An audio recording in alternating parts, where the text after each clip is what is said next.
రేయ్ చిన్నోడా, పుట్టినరోజు శుభాకాంక్షలు. రేయ్ పెద్దోడా, నాన్న చిట్టితల్లి బావున్నారా? మీరెవ్వరూ నేను లేనని బాధపడకండి. నాన్న వీరబాబు, నువ్వు నేను లేను అనే ఆలోచనని తీసేయి. ఎందుకంటే నేనెప్పుడూ నీతోనే, నీ పక్కనే ఉంటాను. ముందు ముందు మనం మంచిగా ఉంటాం. మనకి కూడా మంచి రోజులొస్తాయి. చివరగా నేను క్షమాపణ చెప్పాల్సింది మా ఆవిడ వెంకటమ్మకి.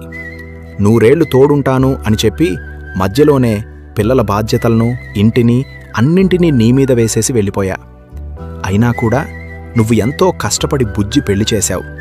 ఇప్పుడు పెద్దోడు పెళ్లి విషయంలో కొంచెం ఇబ్బందవుతుంది. కానీ తొందరలోనే మంచి పిల్ల వస్తుంది. నువ్వు పడిన కష్టానికి ప్రతిఫలం ఉంటుంది.